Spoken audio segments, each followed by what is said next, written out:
Good evening. Welcome to MetroFocus. Thanks for joining us. I'm Jack Ford. Once it may just have been overdue books, but now public libraries are fighting drug overdoses.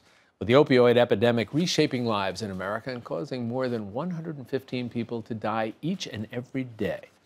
As we continue our coverage of the fight against opioid addiction across the state, we now look at the role of librarians. No longer just checking out books, some are being trained to help spot signs of drug overdoses in library patrons and provide access to overdose reversing drugs.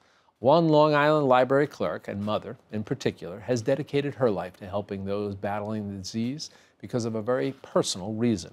Claudia Cappy Frizzell lost her eldest son to drugs, and now she is literally on the front lines of the crisis, making sure no one else suffers the same fate.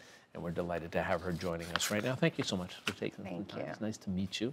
I want to start by asking you about your personal story, your perspective on why you have decided to devote so much of your time to this now. Why?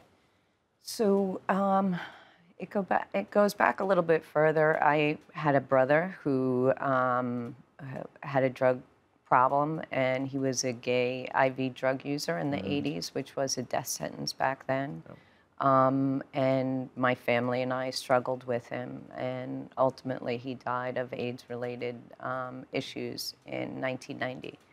So I had that going in, and then I got married and had children of my own 8 years later.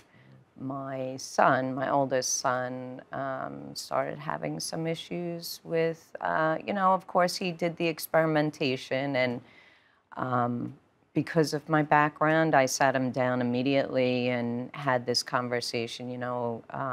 People don't realize even now how it affects the whole family and how you're so much more likely to have the trouble with addiction if you have it in your family. My son had it on both sides, mom and dad. And we got him into treatment pretty quickly. It was a residential adolescent treatment program, Daytop Village in Huntington. Right. And there I went to my first family support group, which was really such a blessing for me to be able to be with family members, other people who have been through what I was going through. Being a parent, it's very different than what you go through as a spouse or a sibling. It's a whole different dynamic. And I'm sure the time frame different from your brother in the 80s, right? And different drugs and different, as everything was very, very different. You don't realize that. Here I thought I had so much more tools in my toolbox because of my experience with my brother, but yet, when it came down to it, I really had to learn a whole new process. My family needed to learn a whole new process.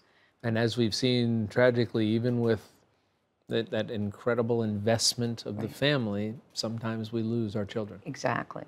Sometimes even when you do everything right, you still don't win. And that's the hard facts of this horrible tragedy. My son is gone now 18 years.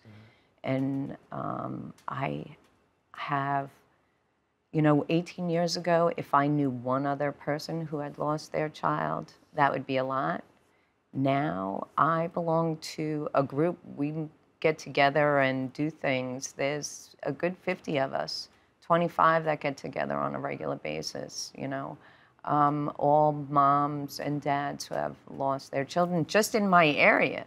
We've said on this show how it seems that almost everybody knows somebody. Of course. Not just heard of somebody, right, but actually knows somebody who has lost somebody to this insidious disease. Talk a little bit with me now about talk about your library in particular, what libraries are doing in this battle. I feel blessed being in the library that I'm in. My director and board of directors are very forward-moving. The Suffolk County Library System itself, Kevin Verbisi, who's the director of the Suffolk County system as well, is very forward-thinking and very community-minded.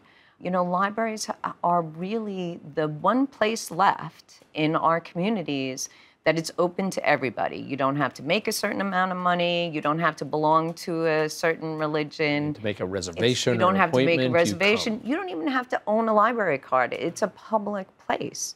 You can come in and read a newspaper, get on a computer. Some of the classes you might not be able to participate in if you don't have a library card, but almost all of the services are open to everyone. So because I was already a volunteer of many organizations, Families in Supported Treatment, the Thrive Recovery Center, LICAD, Long Island Council on Alcohol and Drug Dependency, I had actually gone to my director and asked her if we could do a staff training. We were already doing community trainings, but I said I really thought it would be important for the staff to be able to ask those questions they might not feel comfortable asking in front of the general public. And with that training, Anthony Rizzuto from Families in Supported Treatment came in to give us a short version of the disease of addiction and signs and symptoms and treatment and care.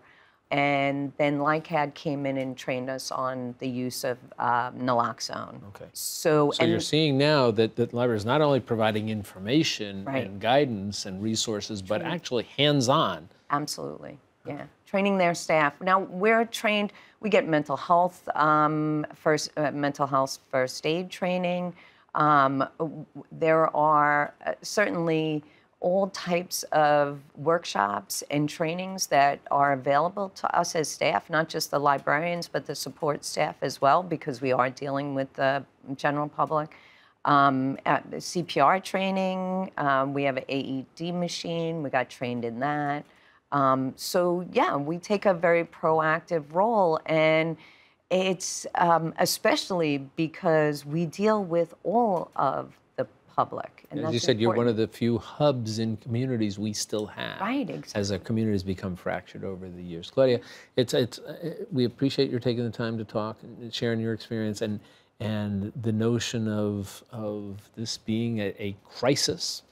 And we need everybody to essentially step up and do what they can. And I think it's interesting and encouraging to see what people such as you and the libraries are doing. So thanks for spending some time and sharing the thought with us, and good luck to you.